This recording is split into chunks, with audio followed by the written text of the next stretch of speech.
yang diciptakan oleh Allah. Berapa puluh ribu tahun iblis beribadah mengelilingi dunia ini. Siapa yang mampu melawan ibadah iblis? Iblis bisa berdialog dengan Allah. Siapa yang bisa melawan makrifat iblis? Orang macam kita ini.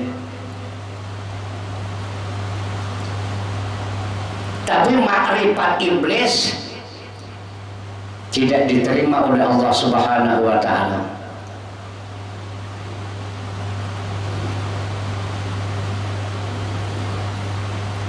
Pada suatu ketika iblis meminta kepada Allah, dia tidak minta kepada malaikat yang lain. Dia tidak minta kepada sesiapa. Dia hanya minta kepada Allah aja. Karena dia makrifat bahwa tidak ada yang bisa memanjangkan umur seseorang melainkan Allah. Itu iblis makrifat sangat, kenal sangat. Lalu iblis berkata, qala rabbi anzirni ila yaumi yub'atsun. Ya Rabbi, wahai Tuhanku. Batuhan dah iblis.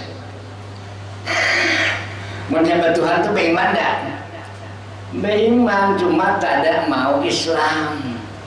Islam itu pun sikit jadi yang tidak mau sujud. Yang lainnya, wah iblis luar biasa. Kalau Allah Ta'ala perintahkan, hai iblis, temuilah, jumpailah kekasihku Muhammad, dan berkatalah dengan perkataan yang benar. Sikit pun iblis tidak ada dusta. Taat benar dia. Betul-betul. Artinya mengatakan apa yang sebenar-benarnya. Dia sikit tidak mau sujud. Itu aja. Tidak mau inqiyadu li ahkamillah tentang sujud, tidak mau tunduk terhadap perintah Allah masalah sujud tadi. Lalu Allah Subhanahu wa Ta'ala berfirman, wahai iblis, kenapa engkau tidak mau sujud kepada makhluk yang aku ciptakan ini? Adam artinya itu kan. Iblis menjawab, ana khairum minhu, aku lebih baik daripadanya. Mengaku merasa lebih baik.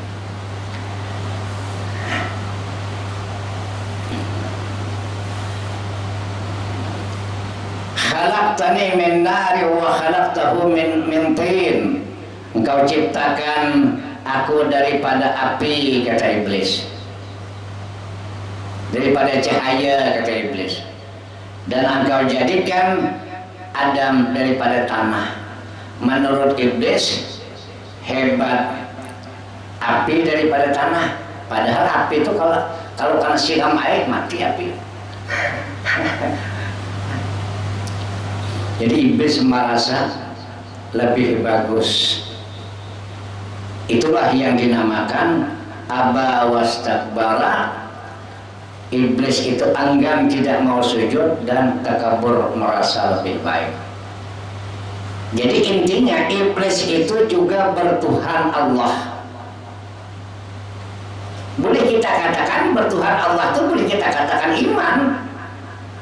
Makrifat sangat kepada Allah, bisa berdialog dengan Allah. Tapi iman dan makrifatnya tidak diterima. Jadi ada orang yang makrifat sangat, tapi makrifatnya ditolak oleh Allah. Kenapa? Karena dia mengikuti makrifat iblis. Nauzubillah, mudah-mudahan kita makrifat Rasulullah. Yang kita cari ini makrifat Rasulullah. Bagaimana makrifat Rasulullah? Yaitu tadi, masuklah kalian ke dalam Islam secara menyeluruh. Maksud secara menyeluruh itu dari ujung rambut sampai ujung kaki Islam. Ini memerlukan perjuangan untuk mengislamkan mata, untuk mengislamkan telinga, untuk mengislamkan mulut, tangan, kaki, dan sebagainya. Ini kan memerlukan perjuangan untuk menuntut ilmunya. Apalagi di akhir zaman ini, macam mana mata kita supaya Islam? Artinya jangan memandang sesuatu yang diharamkan oleh Allah. Kan kayak gitu dah. Lalu kita berjalan ke pasar belanja, apa yang kita pandang? Banyak laki-laki dan perempuan yang membuka aurat. Macam mana kita hendak mengislamkan mata kita nih? Lalu kita belajar.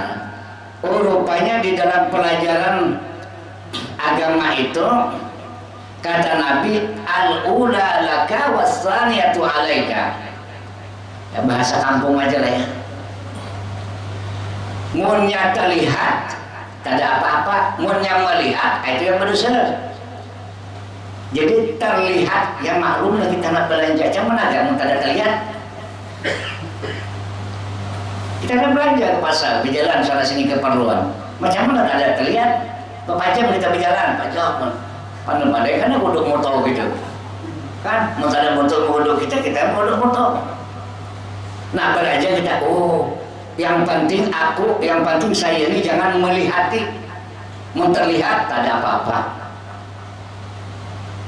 Oh, terdengar, bukan mendengari, terdengar. Macam mana ya? Kita lewat di suatu tempat, yang orang main musik dengan alat yang dilarang oleh Allah. Adakah artinya musik yang dilarang oleh Allah? Abah guru ada, tak tahulah guru yang lain. Kita kan abah guru nih, abah guru sekumpul ikutan kita. Mengkata beliau, tak ada semua alat musik itu boleh, ada yang boleh, ada yang haram. Kita ikut tegak kayak gitu. Itu yang benar-benar kita hendak mencintai beliau. Bukan mencintai beliau itu lalu pasang gambar beliau sana sini, pasang spanduk beliau sana sini, upload apa-apa keset-keset video beliau. Bukan, itu bukan tanda kita cinta, malah itu bisa membuat apa dicaci maki orang gara-gara kita mengupload. Jadi artis cinta itu ikuti, mengkata apa haram ya haram. Ustadz mana kamu tak ada ikut guru, tak ada sejalan dengan kita dari segi itu. Mungkin dari segi ilmu lain sama. Saya suka main gitar. Saya suka main apa namanya? Gebet. Nah, itu yang macam tanduk itu apa? Hah? Gambus. Bawa sini saya mainkan. Ada bawa keyboard sini saya mainkan. Pandai gak Ustaz? Jangan tanya lah soal pandai. Pandai lah. Ada seni jiwa, ada jiwa seni ya. Tapi yang namanya abah guru madahkan haram, udah ya haram. Mungkin kita ngalijakan tetap salah. Oh jangan, saya ngalijakan tak apa, saya ustadz kiai, boleh aja ada dalil. Ah itu tak ada sejalan dengan kita, tak ada sejalan.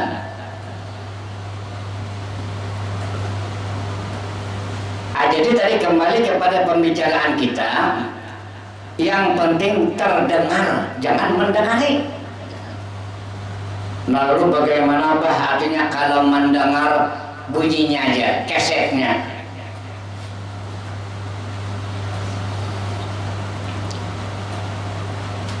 Mendengar kasetnya kan bukan asli bendanya. Kalau asli bendanya nih umpama gitar, saya mainkan, cengker, ini kan benda asli nih yang didengarnya. Jadi kalau rekamannya atau bayangannya, macam mana tuh? Nah ini nanti Upin Jajang tahu hukumnya ini. Cuman kalau saya pernah belajar, kita melihat aurat seseorang, pokoknya ada perempuan laki kata buka aurat dia, kita melihat di kaca gini kita melihat di kaca itu kita tidak berdosa hukumnya. Soalnya kita sengaja memandang karena itu bayangan, bukan asli bendanya itu kita pandang, bukan. Anda. Nah teman mengenai masalah alat tadi saya belum berani mengatakan. Ya tetapnya Ustadz pun salah. Saya pun saya dengarkan umpama lagu-lagu dangdut kah, lagu rock kah, lagu apa kah, dengan alat-alat yang terlarang, ya tetapnya saya berdosa. Jangan padahal boleh aja tuh apa. Saya tetapnya kayak gitu. Jangan padahal lalu boleh, tetapnya salah. Cuma ya tinggal kita lagi banyak-banyak, siapa yang banyak minta maaf, minta ampun kepada Allah, mudah-mudahan kepada Allah kayak gitu. Jadi melihat terlihat, mendengar terdengar. Itu dia dulu mengenai masalah bagaimana kita mengislamkan mata dan mengislamkan telinga. Nah untuk selanjutnya mulut, ini pula beratnya. Saghirul jismi saghirul jismi kabirul jirmi, kata Al-Imam Ghazali. Kecil bendanya, besar bahaya dia, mulutnya. Dengan mulut, dengan sebab mulut orang bisa masuk surga, dengan sebab mulut orang bisa masuk neraka. Luar biasa mulutnya. Ya mudah-mudahan Allah Subhanahu wa Ta'ala mengampuni segala dosa dan kesalahan kita, seluruh anggota tubuh kita. Jadi itu yang dimaksud masuklah ke dalam Islam secara keseluruhan. Maksud keseluruhan itu seluruh tubuh. Lalu semuanya itu kan memerlukan ilmu tadi itu. Memerlukan ilmu supaya tahu kita apa yang dilarang Allah, apa yang disuruh Allah. Itu supaya iman tadi itu sempurna. Hai orang-orang yang beriman, masuklah ke dalam Islam secara keseluruhan. Artinya belum cukup awak ini hanya beriman saja, mesti Islam. Islam itu pun Islam yang sebenar. Ini bila Islam yang sebenar itu, tiap-tiap Islam pasti iman, tapi Islam yang sebenar. Tiap-tiap iman, tiap-tiap Islam mesti iman. Orang Islam itu kan melaksanakan perintah, tentu ada yang diimaninya, yang memerintahkan dia kan. Jadi setiap Islam yang sebenar pasti iman. Tiap-tiap iman belum tentu Islam, itu iblis. Percaya aja dia dengan Allah.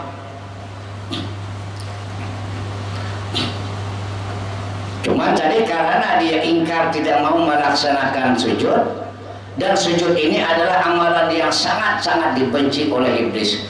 Makanya banyak orang yang sujud salah. Banyak tidak belajar. Jadi di dalam sujud sudah kita pelajari dah. Ada 7 buah anggota yang harus dilaksanakan. 7 buah anggota ini, dahi jangan teralas, jangan yang sujud songkok, karena songkok tak dahi. Jadi imam lagi itu, songkok ini nutup dahi, nutup dahi tinggal kening. Kening kan ada dahi lain, kening dahi lain. Jadi imam berapa? Nauzubillah, semua nauzubillah. 1 dahi, kemudian yang kan ada 7 tuh, 2 telapak tangan, 3 kan? Dahi 2 telapak tangan, 3 dah. Ini harus jejak ke lantai kecuali sakit, itu lain lagi. Ini bicara yang sehat dulu ya. Kemudian 2 lutut, berapa jumlahnya? 5. Nah yang banyak salah nih 2 yang terakhir nih, 2 perut ibu jari, ini yang banyak tak kena. Perutnya bukan ujung ibu jari, bukan perutnya. Bayangkan ya, saya mah susah contohkan nih. Perut ibu jari, kaki, jangan ujungnya. Apalagi kuku, atau balik itu kan, kuku tak ke lantai, salah. Jadi perut ibu jari itu ke lantai betul-betul. 7 kan jumlahnya. Boleh yang 7 itu tidak dilaksanakan salah satunya, umurnya sakit. Pokoknya ibu kaki kita tetap lecok, apalah sakit, tak bisa kita. Nah, tak ada apa-apa, kurang berarti 1. Tangan kita ada bisul, payah nanti diletakkan sakit. Jadi tak ada jejak kali ya. Tak ada jejak ke lantai lah sebelahnya. Tak apa, karena alasannya sakit. Jadi tak ada Islam memaksakan sakit ke apakah harus, tidak bisa. Tidak ada Islam seperti itu. Jadi Islam itu dia lembut. Islam itu lembut, lemah lembut.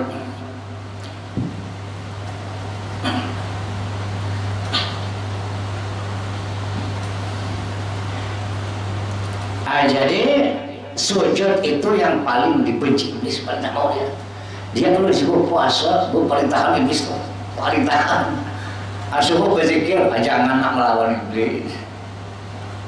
Karena apalagi dia tak pandai tidur, kan?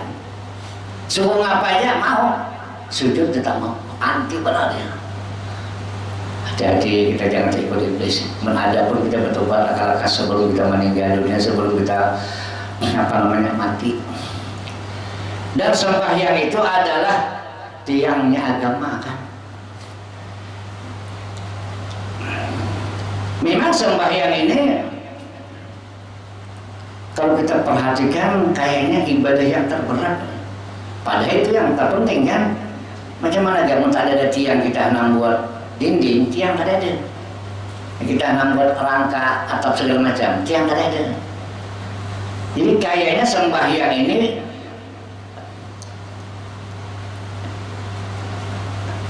yang agak berat dilakukan oleh seseorang. Dimanalah kita menghayati itu, kita hayati. Kalau kita perhatikan uang-uang yang preman-preman, penjahat-penjahat, atau orang yang tidak tahu menahu dengan salat, itu kita perhatikan bulan puasa aja dia tuh, puasa dia. Lalu nanti pas hendak lebaran bayar zakat gak dia? Bayar zakat dia. Tapi karena sembahyang apa dia melakukan? Nah dia ini tetap pegang ilmu yang kurang pas. Padahal sembahyang itulah pembuka kunci ibadah. Apabila sembahyang diterima Allah, karena terimalah semuanya, puasa, zakat, ada duit pergi haji, kena terima. Mun sembahyang dah diterima Allah. Mun sembahyangnya tak ada, apanya yang ada diterima? Tak ada sembahyangnya. Yang ada yang diterimanya dosa meninggalkan sembahyang tadi.